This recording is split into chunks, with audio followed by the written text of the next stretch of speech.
पण बाबा मला नाही वाटत की युवराज भाऊजींनी जे काही केले त्यानंतर कौशिकीताई त्यांना माफ करतील, कारण खूप मोठी चूक केली आहे युवराज भाऊजींनी। आणि अशा चुकीच्या गोष्टीला आम्ही समर्थन देणं सुद्धा मला बरोबर वाटत नाहीये। आम्ही कशी त्यांची बाजू घेणार? हे बघा, आमच्या घरातले काय किंवा ऑफिसचे काय, सगळे निर्णय कौशिकीताईंच्याच हातात असतात। त्याच्यामुळे त्याच्यात ढवळाढवळ आम्ही दोघं नाही करू शकत। मला नाही वाटत की आम्ही यावरनं कौशिकीताईंना काही सांगू शकू। हा, तुम्हाला निशीची काळजी वाटतेय, तशीच मला सुद्धा तिची खूप काळजी वाटते। पण तुम्ही तिची काळजी करू नका बाबा। मी एक बहीण म्हणून तिच्या पाठीशी खंबीरपणे उभी राहीन। तू काय पाठीशी उभी राहणार ग?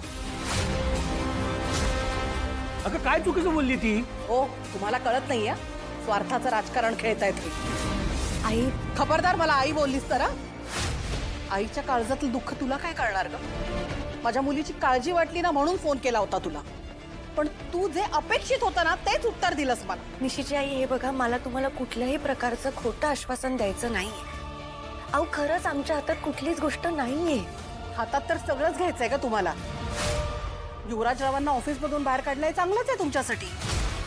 आज काय ऑफिसमधून बाहेर काढला, उद्या घरातून बाहेर काढतील, हीच इच्छा आहे तुमची। अगं का मुद्दाम करणार आहेत ते? सांग ना। त्या घरातले निर्णय सगळे कौशिकीताई घेतात असं तिला म्हणायचंय, आणि कौशिकीताईंसमोर कोणाचंही काय चालत नाही हे माहितीये ना तुला? अहो, ही वाईटावरच आहे, पण तुम्हाला तुमच्या मुलीच्या संसाराची काळजी हवी ना। आणि हे तारिणी, तुला वाटत असेल मी तुझ्या हातापाय पडेन, तुझ्या पुढे झुकेन, तर असं काही होणार नाही। आणि राहिला प्रश्न माझ्या निशीच्या संसाराचा। तिचा संसार जर का उद्ध्वस्त झाला ना, तर या घराशी तुझा संबंध कायमचा संपला, शब्द आहे माझा। युवराज, हे बघ, काहीही असेल तू माझ्याशी बोलू शकतोयस। काय झालंय? मी चुकलोय मामा। म्हणजे मला असं वाटलं की एक ना एक दिवस या घरातली माणसं मला एक्सेप्ट करतील। नाही, तू सांग मला, या घरात काय नाही? अपमान आणि अपमानच मिळालंय फक्त, अजून काय मिळालंय सांग ना? कानाखाली मारलंय माझ्या सगळ्यांनी, मला घरातून बाहेर काढलं, पायघड्या घालायला लावल्या। आणि जेव्हा हे सगळं झालं तेव्हा तूही काही बोलली नाहीस। तू फक्त म्हणतेस मी हे करेन, बघ तू बघ मी काय करेन, काय काय काही केलं नाहीस तू मामा। मला कंटाळा आला त्या सतत ह्या इन्सल्टचा, त्यामुळे मी आपल्या इगतपुरीच्या फार्म हाऊसवर जातोय। थांब, हे बघ, मला तुझा राग कळतोय, पण असं घराबाहेर जाऊन काय साध्य होणार आहे? सांग ना मला, तुझा गेलेला मान परत मिळणार आहे तुला? तू या घरातून बाहेर गेल्याचं ते खरं तर सगळ्यांच्याच पथ्यावर पडेल, आणि सगळ्यात जास्त फायदा कोणाचा होणार आहे माहिती? त्या केदार आणि तारडीचा।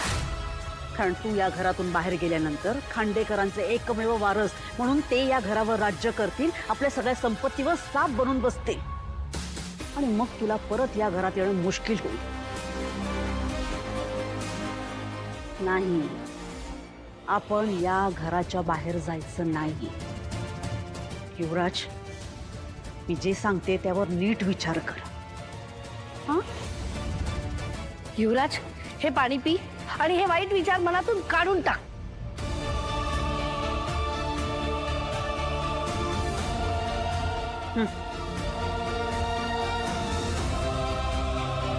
आणि एक गोष्ट लक्षात ठेव, जोपर्यंत तू या घरात आहेस मी तुझ्या बरोबर आहे,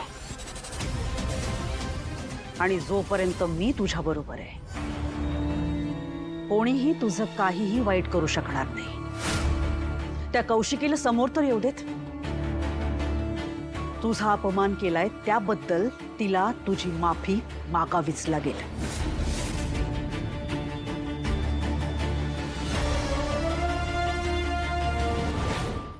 निक निक,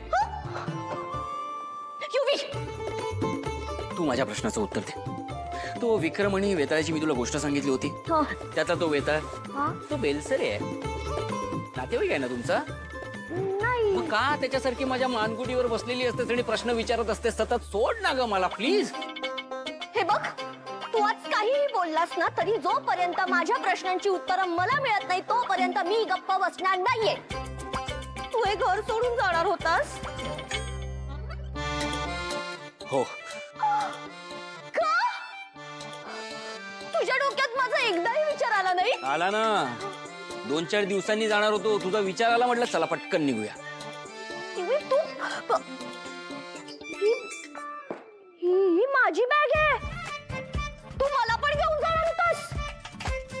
हो, तर बायको आहेस ना तू माझी, मग तुझ्याशिवाय कसा जाईन मी निशी? नाही, मी नाही येणार आहे. तुला लाज वाटते? इकडे बघ, इकडे बघ. लाज वाटते? जरा तरी लाज वाटते? नवऱ्याला नाही म्हणशील तोंडावर? आत्ताच झाली ना वटपौर्णिमा. वडाच्या झाडाच्या आजूबाजूला पण फिरकू नकोस, त्या पारंब्या कान फोडतील तुझ्या. तसं नाही, म्हणजे आपण कुठेही जायचं नाहीये आणि हे घर सोडून तर नाहीच नाही. नाही नाही, असं कसं? आता तर जावं लागेल ना. उपवास केलास तू, कॉन्ट्रॅक्ट झालंय आपलं 7 जन्माचं. उपवास केला होतास ना तू. आता माझ्या सोबत यायचं. नवरा जिकडे जाईल तिकडे यावं लागेल तुला. युई ऐक ना, हे बघ, ते लोक तुला काही नाही बोलणार. लोक मला दोष देतील, म्हणतील की ही निशी किती सुंदर आहे पण तिने खांडेकरांचं घर फोडलं.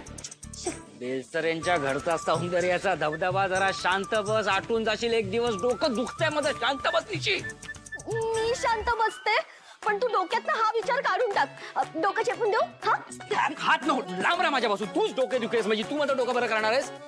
शांत राहा आणि लांब राहा. मी काय ते टेम्पो आणि ट्रकवर लावतात सुरक्षित अंतर ठेवा तशी पाठी लावून फिरू का आता? नाही ना, मग प्लीज राहा ना लांब माझ्यापासून निशी, प्लीज.